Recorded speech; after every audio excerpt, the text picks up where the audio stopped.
Welcome to the Authors Podcast with Lisa Newton.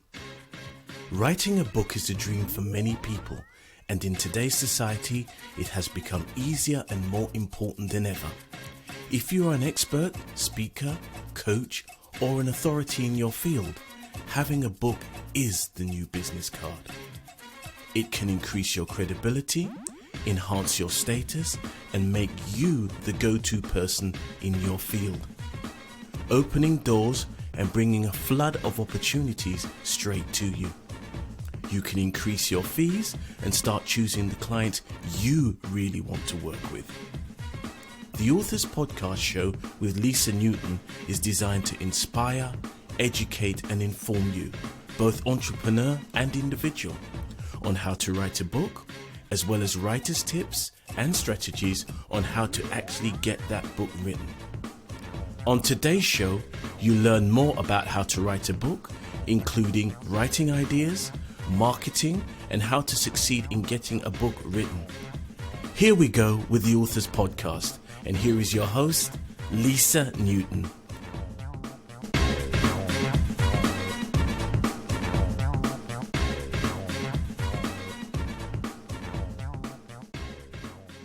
Hello and welcome to another episode of the Authors Podcast. Today, my guest is Nick Shelton. Nick is the author of The Connected Introvert, and he's been fine-tuning the craft of effective, high-level social strategy and networking for the past 20 years. Beginning with his time in the United States Air Force, Nick learned skills that were indispensable to his journey. Coupled with extensive research and 15 years of experience in the oil and gas industry, Nick finally cracked the code and developed tools that gave him the confidence to flourish in social situations. Nick has successfully built a strong international network of friends, colleagues, and associates, and continues to teach introverts how to navigate social events with ease. Nick says his biggest purpose in life is to show that it is possible to be an introvert and be wildly successful in a world that's built by and for extroverts without compromising your integrity or your energy. So without burning out. In Nick's words, he says, I want to show introverts a way to access their best life and upgrade their lives and lifestyles through communication and networking techniques specifically designed for people like us. So on the line, I should have Nick. Hello. Hi, Nick.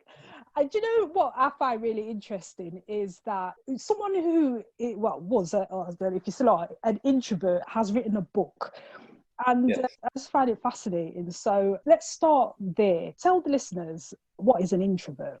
So introverts come in a lot of different flavors, if you will, but mostly it can be shy, it can be socially awkward. It can also be you get your energy from being alone. When you're out in crowds and around a lot of people, it's draining energy from you, and then you have to recharge by being alone. And so you find yourself alone most of the time, just to, so you don't burn out, so you can keep your energy, and then you can go out and try to interact with other people. But there's different levels of introversion. So some people are more severe than others, and some people are more shy or socially awkward than others. But basically, there's different levels of basically being shy or socially awkward, or just not being good around other people or in groups.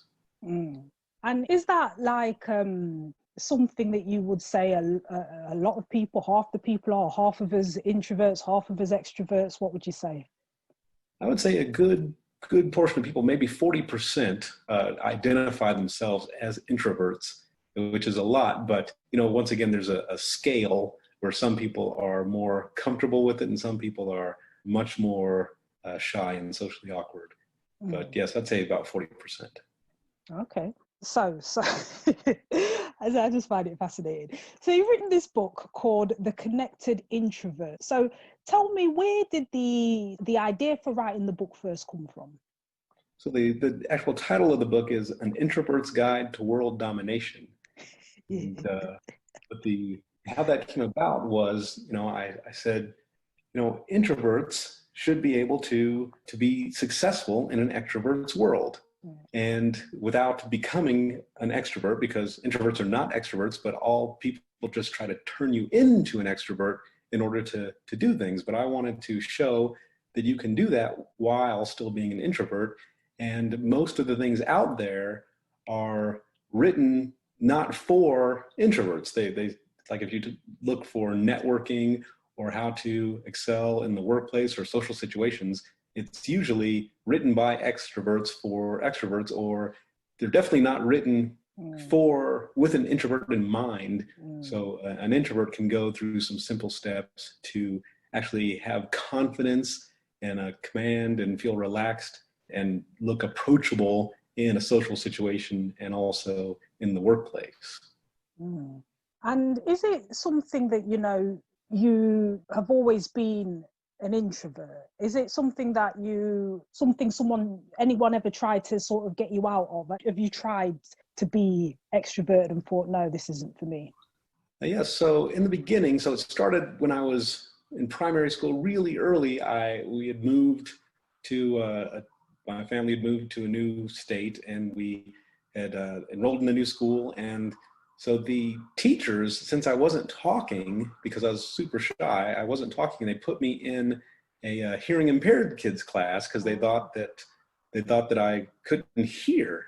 And but I can hear, so I was just really, really shy. And then my mother found out, why is he in that class? He can hear. And then they took me out, and then I struggled interacting with people and building relationships with people for many years. And coming up through the teenage years, trying to talk to girls, trying to be able to just be more, have the experience that normal people have. That was really difficult. And then even through university, it was also difficult.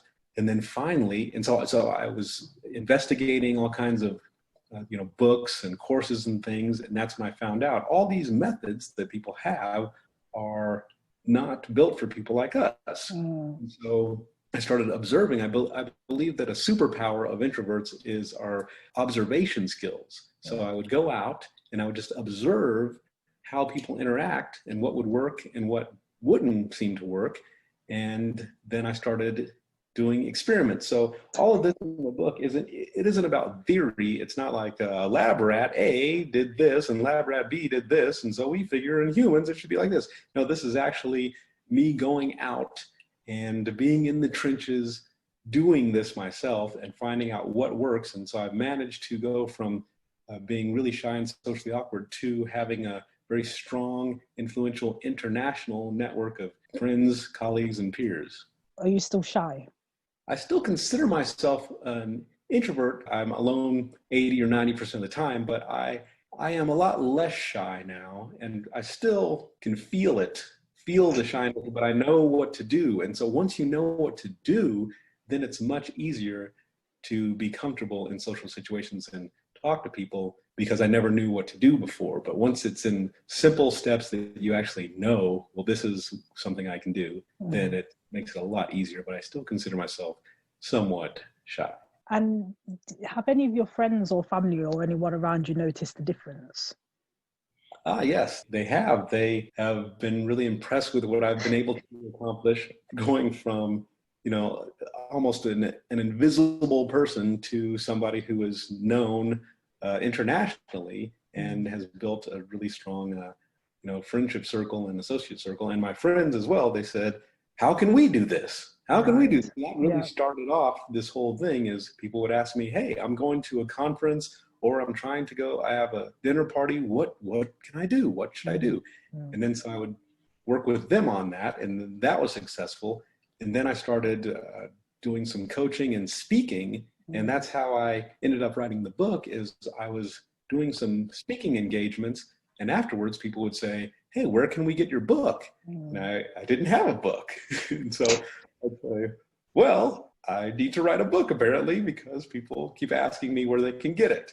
And so I sat down and wrote the book, and I wrote it in a way that it's like I'm sitting down talking to a friend.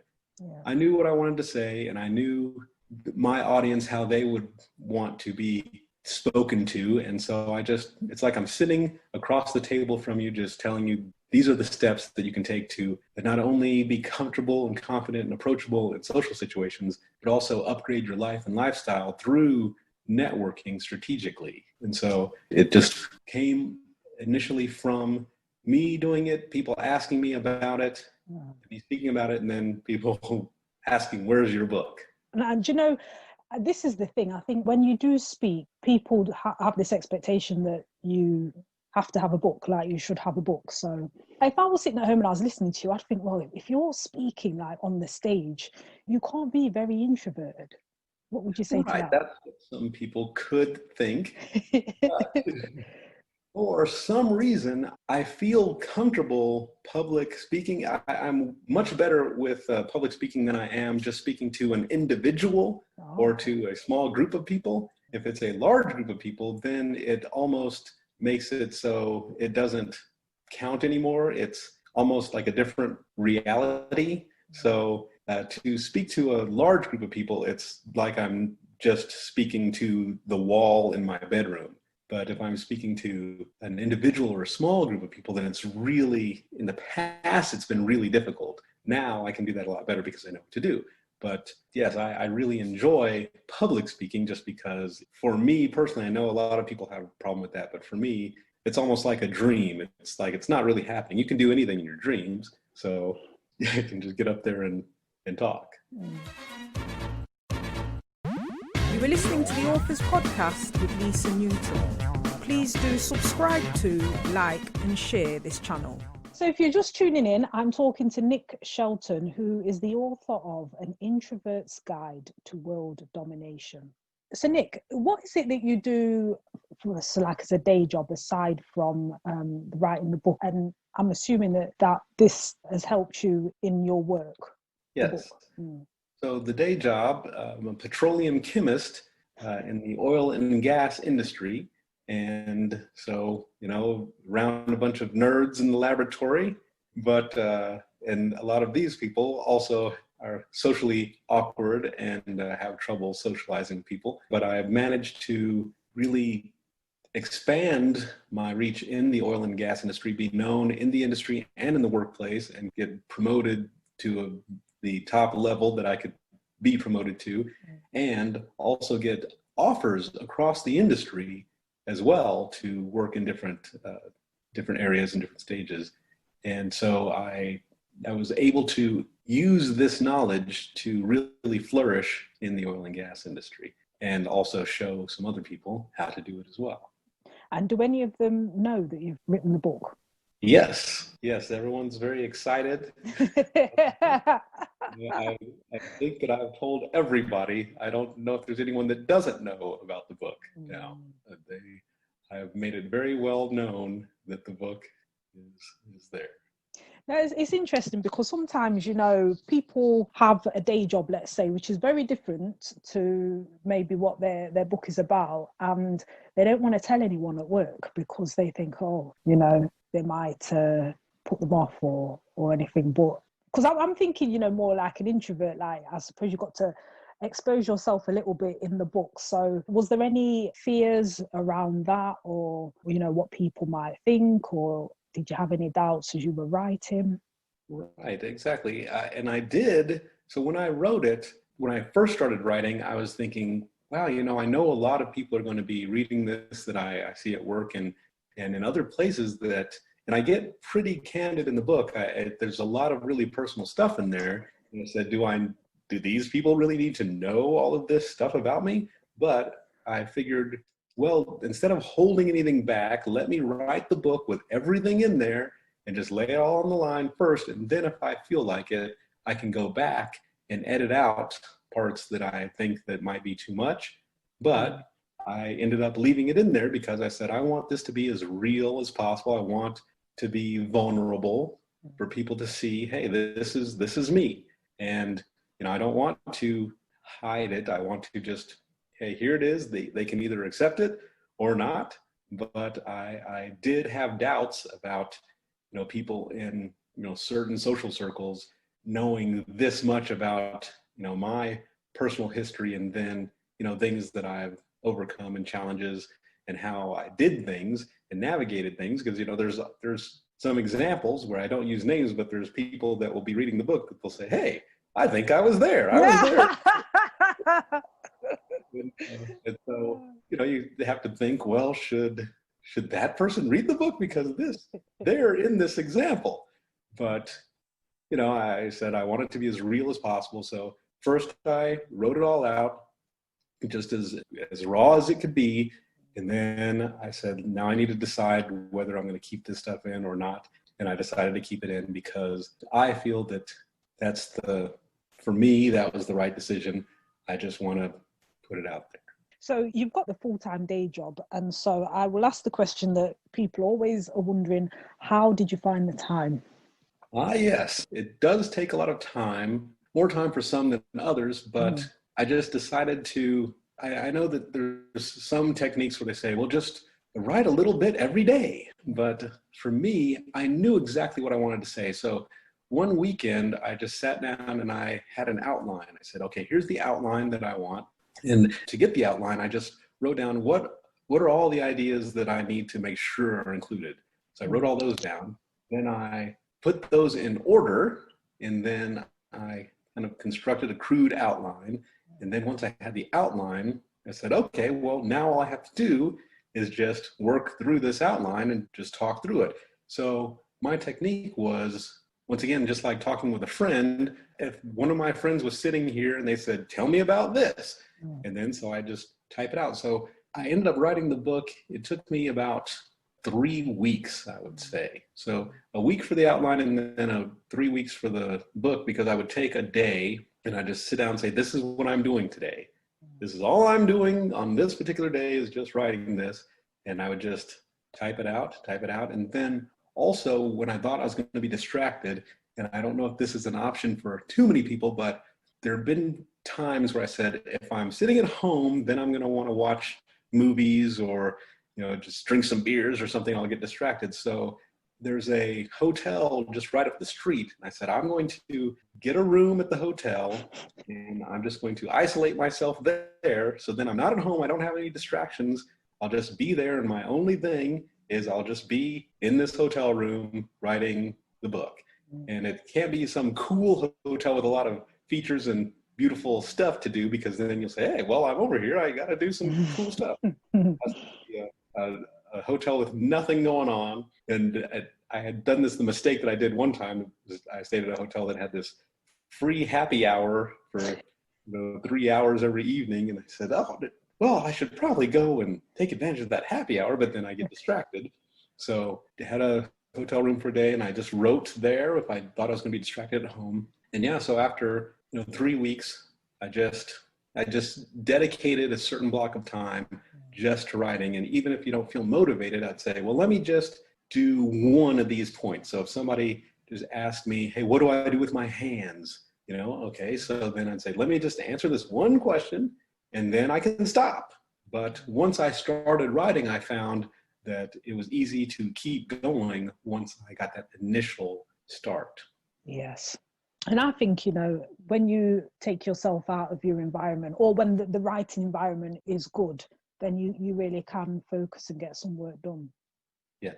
I think that's really, really good. But, you're one of the few people who would take themselves off to a hotel room and get your book written. But it's a good tip, I think, actually. Yes, for people I really wanted to get it done. And I knew that I would think in my mind, well, I paid money to be in this hotel room for this, so I really need to do it.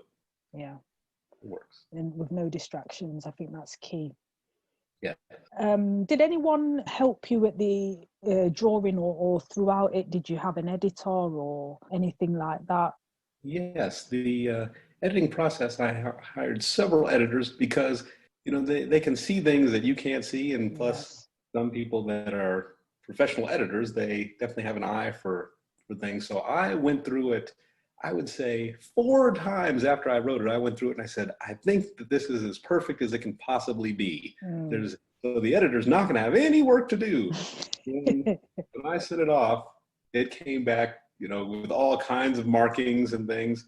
And so it went through let's say, 2 rounds of editing with one editor. And then I said, okay, now it should be perfect. And then I sent it to a different editor because I said, well, I need some other fresh eyes on it. And let's see if this other editor can find something. And they found a bunch of stuff. I said, how is this possible that we're all missing all of this stuff in here? And but yes, I definitely had some editing help, and I think it makes a big difference because I think the book flows smoother. Another thing that they noticed was the chapter order that I had. They said, here's a suggestion. This chapter should be here, and what you talk about in this one should probably be moved over here. And it's just something that I didn't notice myself, and I don't think I would have ever noticed because when you're the writer, you're really close to it. Absolutely, so it's hard to pick out these things. Yeah. I think you pick up on some key points there, the importance of an editor. And for you, I mean, having 2 sets, even better. I think we all think that, we can do this and, it's okay. And yeah, I've gone through it and spell checked it and the grammar's okay. But it's amazing what another set of eyes can see and pick up on and the feel of it and the flow of it, like you say. Yes. So when you were writing, did you ever suffer from writer's block? What would you say was the most difficult thing in writing? I didn't have a problem with the writer's block just because I knew what I wanted to say. I said, well, these are the issues that people always ask me about, and here are some key things that I think people should know. So I knew what to say, but I'd say the biggest problem was actually just sitting down to write. And like we talked about before, just that, getting rid of the distractions and actually just doing it. Because you could say, well, I'll just sit down and write 15 minutes a day. But I found that to be much harder than just taking a whole day and saying, hey, Saturday, that's all I'm going to do. Because, it's just that getting the time and the motivation to actually start. And I find that, once I started, then you say, okay, I'm making progress, I can go. And so it was just, the hardest part was just getting started. And every time, so not just initially starting writing the book, but every time that I was going to sit down and write, that was difficult for me. I never woke up in the morning and said, yeah, let's do this. I can't wait to start writing. So usually I would wake up and say, it would be cool if I would have done some writing yesterday, but I didn't. I really need to do it, but there's a new comedy special out on Netflix right now. Let me watch that first, and then that'll help me get in the mood for writing, and then I'll have a couple beers, and then I'll feel more like writing, but then later on, I'm going to bed, and I say, wait, I didn't write. So it's just that initial sitting down to write. That was the hardest part. I know exactly what you mean. I would liken it to like going to the gym. Like, it's so hard to get there, but once you're there, you're always glad that you're there. But getting through the door and actually getting there is the hardest bit. And I think with writing, it's the same thing. And I'm like you, I think that having a chunk of time to write is better for me, because once I'm in the flow, I don't want to stop, but I can't just do 15 minutes. It takes me too long to get there to start, to just only do 15 minutes. It will just break my flow. I can't do little short chunks. Yes, the longer chunks are better, I think, the longer blocks of time. You were listening to the Authors Podcast with me, your host, Lisa Newton. You can email me, lisa@lisanewton.co.uk. And remember, we have the Inner Circle, which is for writers just like you, and you can join us at writerbook.net.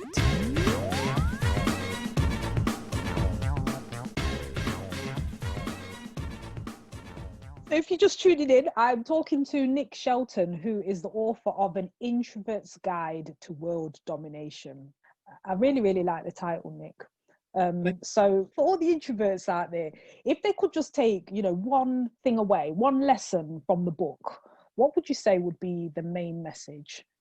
Well, let's see. If there was one thing that I would say, I'd say always show up early to any social event that you have. Always show up early, because there's been a lot of things where you'd see on TV where people show up fashionably late to make their appearance, but hey, you're an introvert and you're not used to all that attention, so you don't just show up. Plus, so when you show up early, you can get a feel for the room, see where everybody is, see the setup, and get yourself situated ahead of time. So then when people start coming in, you have the advantage of meeting the people that you want to meet as they come in, or getting a good seat, getting some choice seating because you were there early and you already know how things work and you know where you want to be.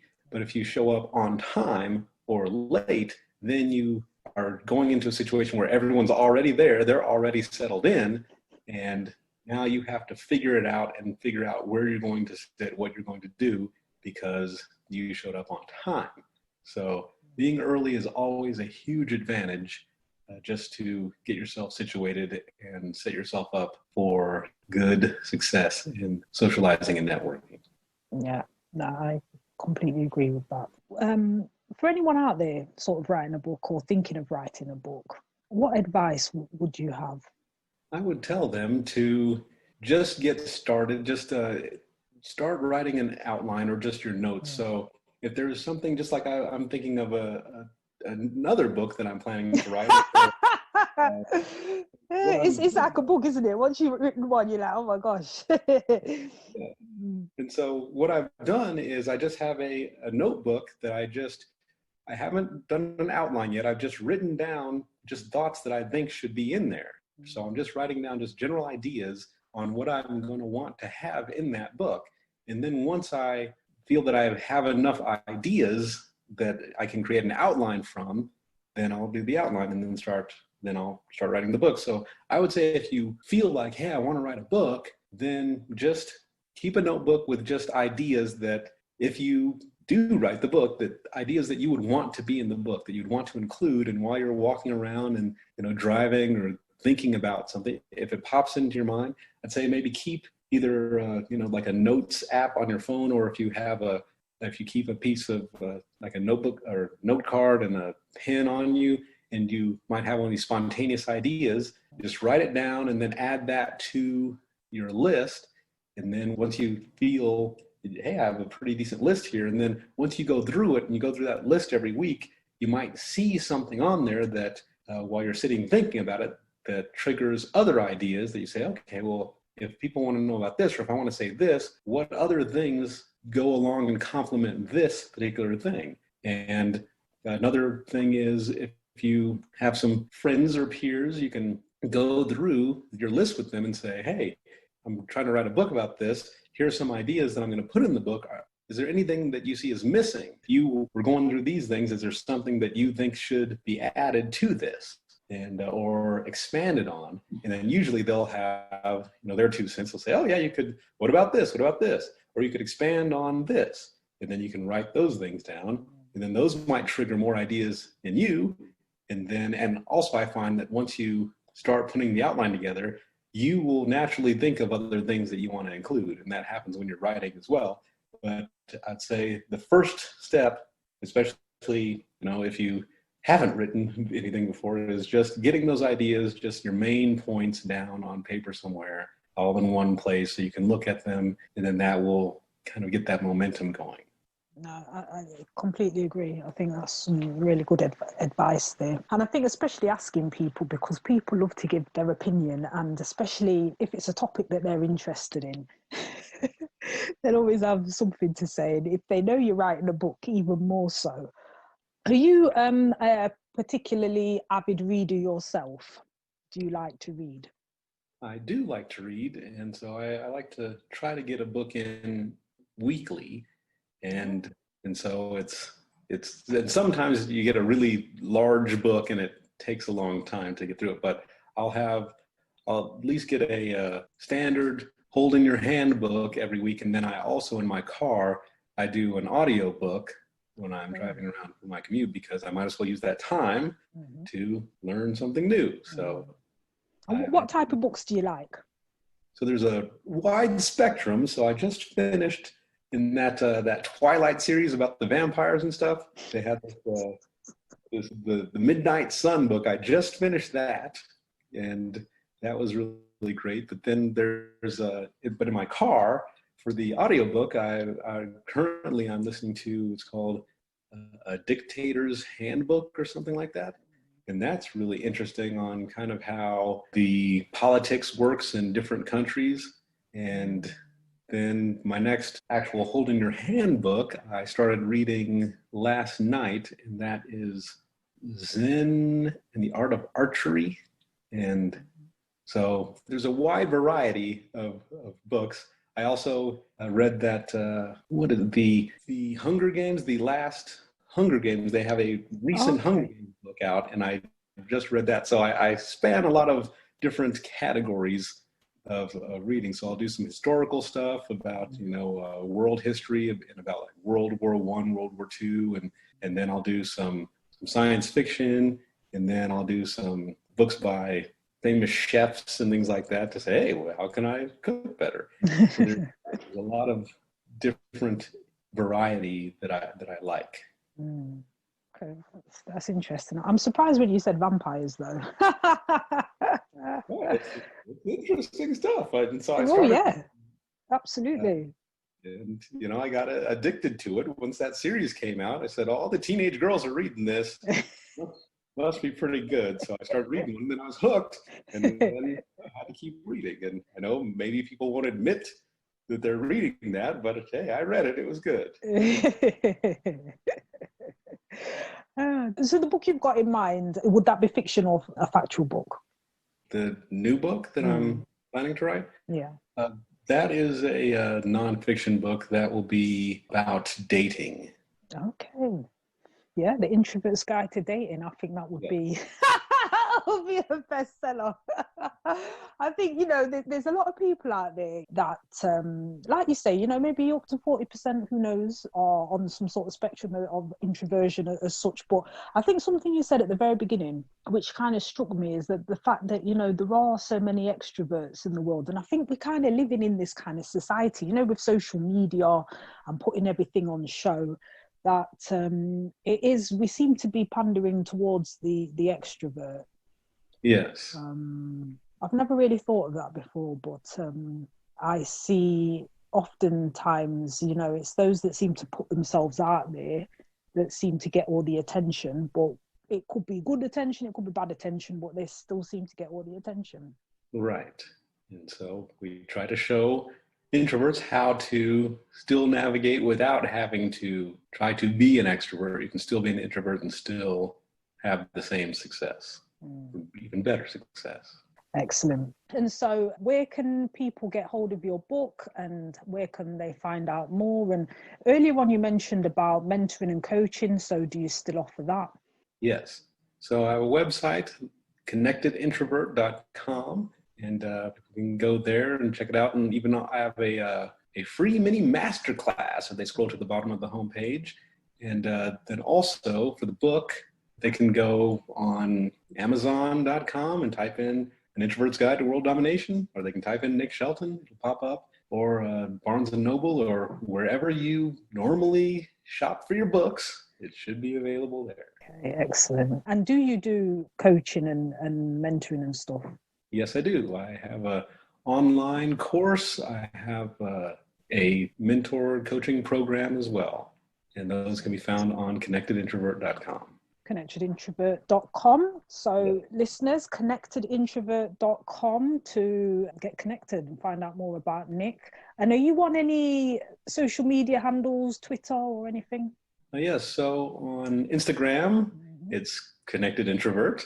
And on Facebook, it's Connected Introvert. And on LinkedIn, it's Nick Shelton. And Shelton is spelled Shelton. Okay, so listeners, there you have it. If you are introverted, or indeed if you know someone who is, we all know someone who is, then the book, the must-have book, is An Introvert's Guide to World Domination by Nick Shelton. And you can find Nick on Facebook, on LinkedIn, Nick Shelton, and on Instagram, Connected Introvert. And check out the website, connectedintrovert.com. So Nick, thank you very much for your time and for sharing with us. And I'd just like to thank you. And I think when we've had this global lockdown, I remember them saying, I read somewhere that, for a lot of people who had to stay at home, for a lot of people, it was very difficult for them because they're not used to their own company. They were crawling up the walls, they were going mad. But for another set of people, it was pure bliss. It was complete and utter total joy. Yes, that's true. And for us introverts, it was actually regular life as usual. Yes. So not bad at all. But we can use this time to strengthen the networks we already have. And we can also start building what will be our future contacts and networks while everybody's at home. You can still do that online. I show you how to do that in the book. So you can take advantage of this opportunity where everybody's at home to start reaching out and building your network.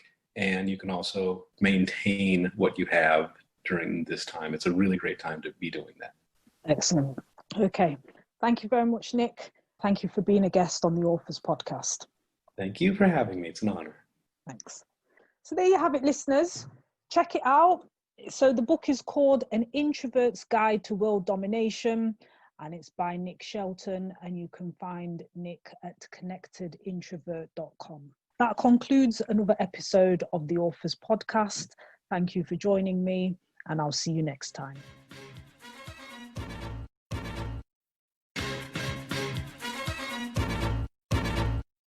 You have been listening to the Authors Podcast with Lisa Newton, sponsored by Boogles Limited. Tweet the show at Boogles_books, spelled BOOGLEZ_books. You can also contact your host via the email address lisa@lisanewton.co.uk. And if you want to join our authors community, join the inner circle at www.writeabook.net. You have just been listening to the Authors Podcast with Lisa Newton. See you next time.